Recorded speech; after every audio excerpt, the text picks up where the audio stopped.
This president gave us a finance bill. That was very unpopular. We passed it for him. This president gave us a housing levy. Very unpopular. We passed it for him. This president has asked us to pass SHA. We sat here until 10 p.m. Passed it for him. What have we done for him? Trenches with you. You know how, when governments are in power, how they behave. I think probably you can give people on the other side a little education. That sometimes revolutions eat their own children. Yes. Yeah. Government eats their own people. This government is going to punish you more than they will punish me. I'm telling you, in another 1 year, you will be crying in my office to come and represent you. I know, I can tell you. Welcome back, ladies and gentlemen, and thank you very much for your great support. I've been thinking of the reasons why William Ruto is against corruption in the legislature. A lot of things have really come into my mind, and I've been asking myself since this war between the executive and the legislature started, and I was like, why is William Ruto against corruption in legislature? Could it be that William Ruto is fighting corruption, or maybe is just fighting his enemies in parliament? So that is what I want us to talk about, or that is what I want us to look at. Is it that William Ruto is really fighting corruption, or is just fighting his enemies who are in parliament? Now, before we get deeper into this discussion, I would like us to listen to the way William Ruto was speaking on the issue of the members of parliament, of the legislatures, who are being bribed, who took something like 10 million to pass a bill of I don't know what. Listen to William Ruto. A few members of your committee collected 10 million shillings so that you could pass that law on anti-money laundering. Did you get the money? No.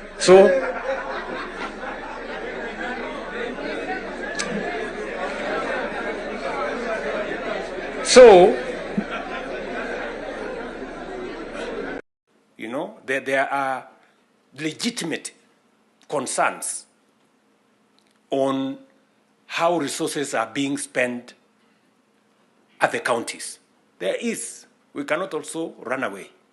There is legitimate concern. Let me ask, for example, the latest Sokohuru in the Senate.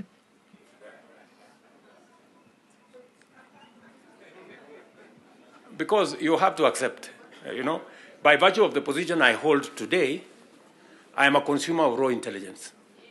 I know what's going on. Where does somebody find 150 million? Where? Huh?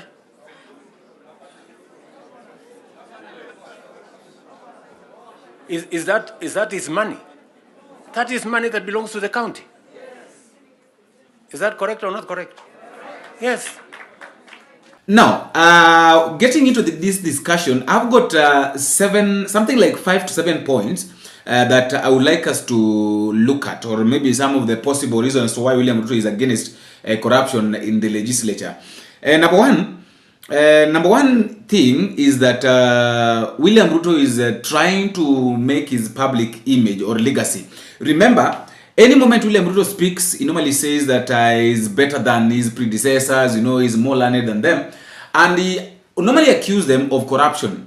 So number one reason as to why maybe William Ruto is reacting like this or is behaving like this is because he wants to cover up, he wants to make Kenyans believe that he is the best president, you know, he does not tolerate corruption. So in short, it's like William Ruto is different. He wants to show us that he's different from his predecessors. Mnataka mjue ni sababu gani nimeamua nifanye hii kazi hata ikiwa ni ngumu. Najua wale walinitangulia pengine wanaweza kuwa na sababu. Pengine wanaweza kuwa na excuse ya kukosa kufanya. Mimi sina. Kwa sababu pengine Jomo anaweza kusema alikuwa mzee. Si ndio? Alipata uongozi akiwa na miaka 70 na kitu. Si anaweza kusema alikuwa mzee? Akaponyoka na hapo. Mimi si mzee. So I cannot have that excuse. Si ndio? Wale wengine wanaweza kusema pia pengine hawakuwa na masomo ya kutosha. Mimi niko na PhD. Mimi nimesoma vizuri. Kwa hivyo I have no excuse ya kukosa kufanya hii kazi. Pengine mwingine anaweza kusema pengine hawakuwa na experience ya kutosha. Mimi nimechaguliwa mbunge mara 3. Mimi nimekuwa naibu ya rais miaka 10. Mimi niko na excuse kweli ya experience? Si mimi niko na experience ya kutosha? Sasa mimi nataka niwaulize, ningekosaje kufanya hii kazi ya kubadilisha Kenya? Na mimi niko na experience ya kutosha, mimi niko na elimu ya kutosha, mimi niko na umri ya kutosha. Simuache nifanye hii kazi Kenya hii ibadilike. That is my reason. Predecessors were tolerating corruption, you know, is perfect, is better than them, something like that. Another one is like he's trying to say to secure public trust. He wants to secure public trust, especially this issue of the hustler nation. So you know while he's trying to talk negatively about the members of parliament, he wants to show the public that I'm the best person, I'm the good person here. These ones are the guys that are stealing your money. Are you seeing? Now that is just under the legacy or the public image. Now the image that he's trying to portray outside, the image that he's trying to give us is that I can protect you. When these members of parliament are failing or they have failed to deliver, to do what they're supposed to do, is because of 1, 2, 3 things. But I personally, as the president, I am with you. I will make sure that I support you up to the end. The second thing is that William Ruto wants to take control of parliament. You know, taking control of parliament in which way? He's trying to target corruption by weakening MPs who resist him or act independently. You know, there are those members of parliament or those legislators, the senators, the members of parliament who want to resist. Like, we can't do what William Ruto is telling us. We can't do whatever it is trying to tell us we want to do. So when I was looking at this issue, I remember that there's a clean parliament. This issue of clean parliament, which is ready or which is very easily to control politically, and also there are also members of parliament who won't allow corruption scandals to hide behind, or maybe they can't allow themselves to be behind corruption. People like Babu Owino. People like take somebody like Ndindi Nyoro, people like Wamuchomba. Those are the people who will not allow themselves to be behind corruption. Like they can't allow themselves to be corrupt. That is why every now and then you hear people against them. You know, mara this, mara that. Why? Because they are against corruption. So those are the kind of people that William Ruto wants to control. You know, the moment William Ruto says that members of parliament or the legislatures, you know, it is when now the world is viewing them, the world will view all of them as bad people. Haitakuwa kwamba saa MP fulani ni mtu mzuri. Once the president ameka wise that the members of parliament, hata wale wazuri watakuwa kwa hiyo kikundi ya watu wabaya. That is another way, another criteria, another trick that William Ruto wants to use. He wants to control the parliament, whereby everybody will be blamed, like kila mbunge, you know, kila mbunge. And also it's by saying that members of parliament are corrupt is also another way of controlling or of disciplining the rebels. Remember, you have got rebels like people like Wamuchomba, who has been suspended for 20 days sittings. So those are the kind of rebels that William Ruto is also trying to control. And also we have those who are also misusing public funds or public money. People like Kimani Ichung'wah just bought shares, even though he was trying to defend himself by saying that the shares that he bought, he took loans from the parliament sittings and all that. The loans he took from I don't know what, from the group that he has and all that. But those are the kind of people that William Ruto is trying to find a way of controlling. The third one is William Ruto is trying to contain the international pressure. Like this issue of the global leaders like the IMF, the World Bank or Western donors, which is aiding to anti-corruption reforms.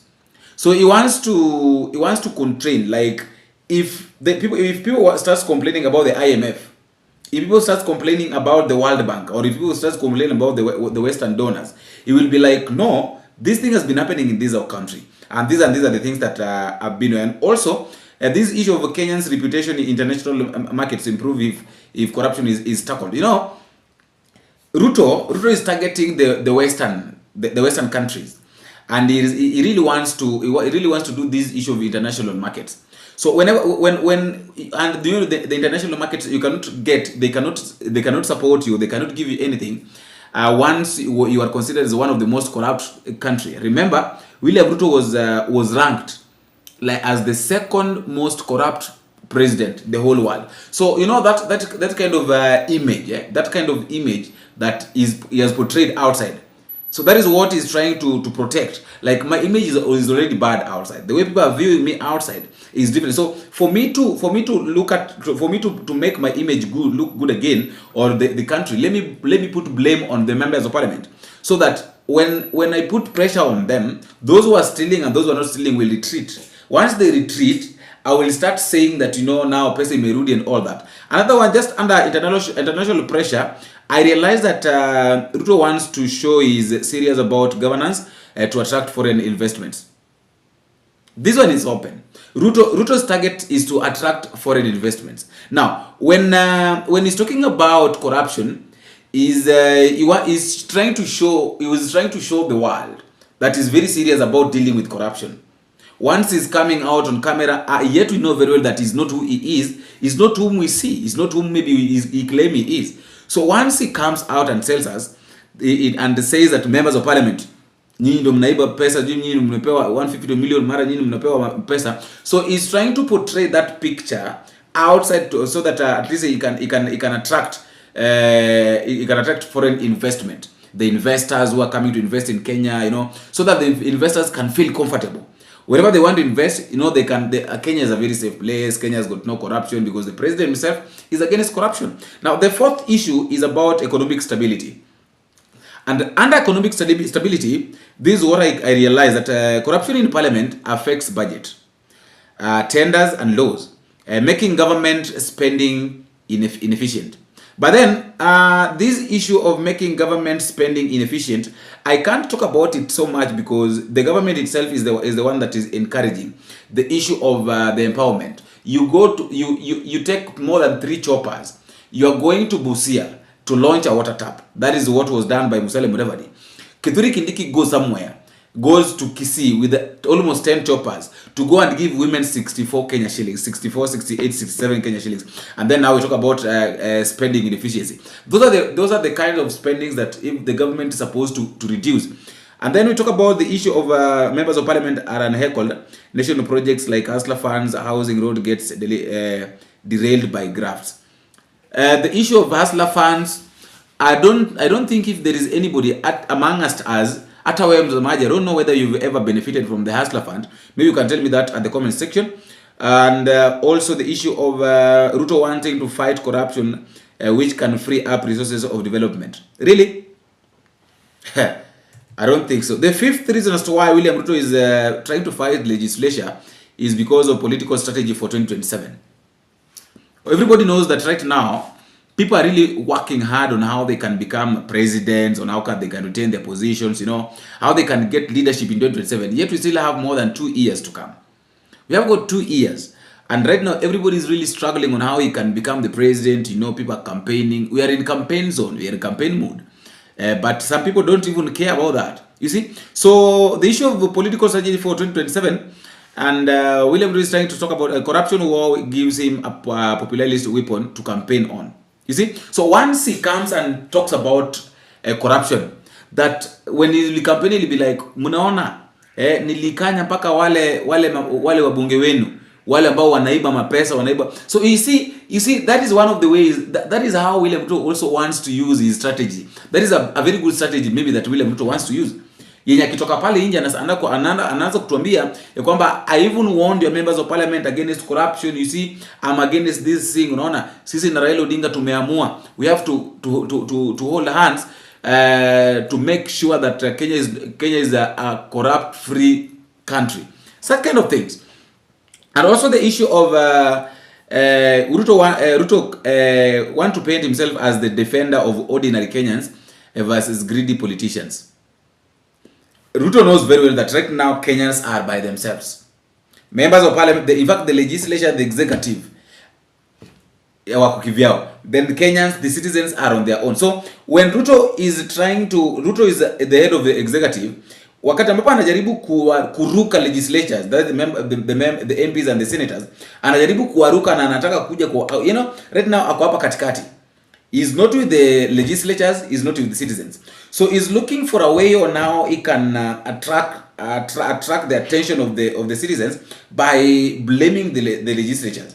When he says that legislatures are corrupt, these citizens wataanza kuangalia wao wabunge ni kama hii kitu kwa nini kwa hivi na hivi. Alafu one or two people will be going to their villages or their constituencies, and then they will be realizing that kuna barabara zijajengwa, kuna hospitali haina madawa, kuna sijui shule haina darasa nzuri, all these things. So these citizens will be blaming the members of parliament.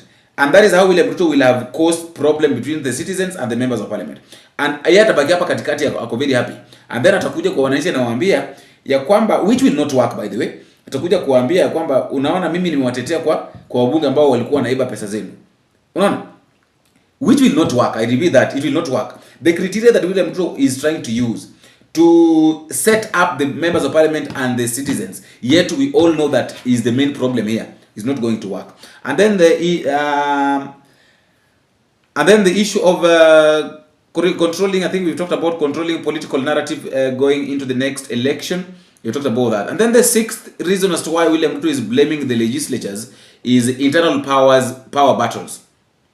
And under that, we can talk about, I looked at it and realized that some members of parliament may use corrupt deals to finance rival political blocs. Of course it's there. That is what they use. They use the corrupt the deals. Wanafanya deal, usikie wanasema kwamba kuna deal moja safi. So wanapiga deal kamoja safi kanakuja akapigi wall inaingia through. So once imeingia through, that is what they use. Those are the kind of things that they use to make sure that they finance the rivalry blocks. Like wanaenda kama sema kwa mfano, mimi ni mbunge na najua vizuri kwamba nikienda Mombasa nitakataliwa. Ama nikienda tuseme kwa mfano nataka kusimama kuwa senator. Let me say, give an example with that. Na inajulikana vizuri kwamba hakuna hela. Watu ambao wana campaign wapeleki pesa ama zipendwi mahali. Sasa ili niende nikapendwe, unajua it is very easy to lure citizens. That is what, but now those are our fathers, our parents, not us. They were being lured in this way. Mtu anakuja, somebody comes with anaenda kwa bank and then anachukua 10,000 and then he exchange them, maybe anazigawanya into 50 or 100 50 alafu anaziweka kwa bahasha. So the moment he comes, he dashes you 50 bob, mnaambiwa pangeni line, and then you are given 50 shillings 50 mpya. You are very happy, unasema kwamba huyu kiongozi ni mzuri, anatupea pesa mpya. Right now anybody who is giving you 50 bob, 100 bob, 1000, huyo ni mtu ambaye anakuchekelea, na ni mtu ambaye anakudharau sana. In fact, I don't think if right now any politician would give people 200 shillings, not unless maybe ameenda mashinani pale ambapo people don't care. Another thing, William knows that by talking about, by blaming the legislatures, is hitting at corruption and also cutting off the financial power. Because kila mtu atakuwa anaogopa. Ushaona? Kila mtu atakuwa anaogopa, nikitumia hela yangu itasemekana kwamba sisi ndio tuko corrupt. So he's really trying to ni kama I don't know, I'm trying to look at the best description or maybe the best example to use. It's like, okay, tuseme kwa mfano this biro, this one is a pipe. And then in this pipe there must be an inlet and an outlet. So what happens is that it has got inlet. So I'll come and block the outlet. So hii maji itakuwa inaingia lakini haitoki, up to the point that now this pipe kama hii pipe itakuwa itafura na ifike pale pengine inaweza burst. Why? Because it is something is getting in but it's not coming out. Now the money, the members of parliament are receiving money but they can't use it. Why? Because they are being watched. Wanaangaliwa tu hivi na hivi. Right now, you know, their accounts are being checked. So ukiwithdraw tu pesa hivi, pesa mingi inajulikana, basi you are there. And then also the issue of morality, which is also a political chess. There is this issue of morality, you know. It's just about morality, moral, just be moral. And then the seventh thing, I think this one is the last. Yeah, the last one is about pressure from civil society and media.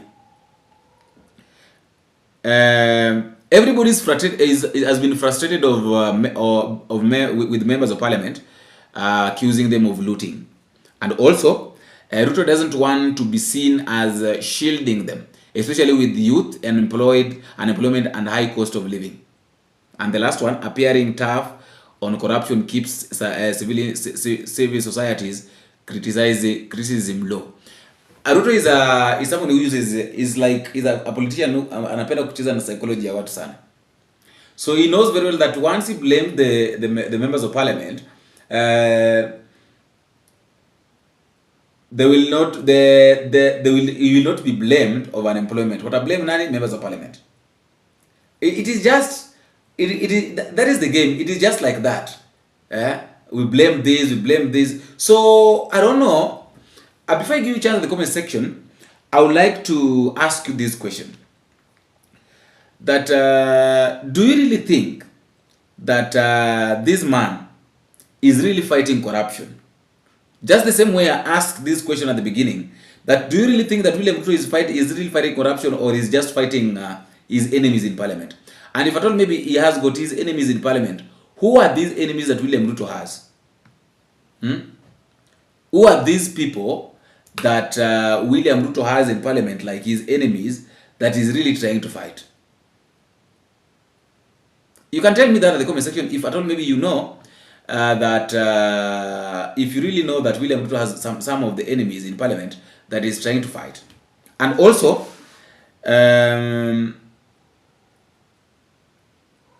we have to understand that this war is not just about morality, it's about power. William Ruto wants to control the parliament, he wants to control everything, and is also fighting for his political survival. Whether it's genuine reforms or political theater, only time will tell. So you can tell me at the comment section what you think. I'm still asking that. Do you really think that William Ruto is fighting corruption, or is just a political game? Is you know, politicians can be so funny. Like anaweza kuwa anacheza kama mchezo fulani, and then si wenyewe we think that this man is really fighting corruption. Kumbe si corruption. The man is really fighting. The man is really fighting for his own power, you know. After all, guys, that's just my thought, and that is all I have for now. Let me also know what you think at the comment section, but don't forget to drop me a comment or tell me where you are watching from and how these videos are reaching you. And until we meet again in the next video, if it is possible, I have been your host, Bonfasino. Biko.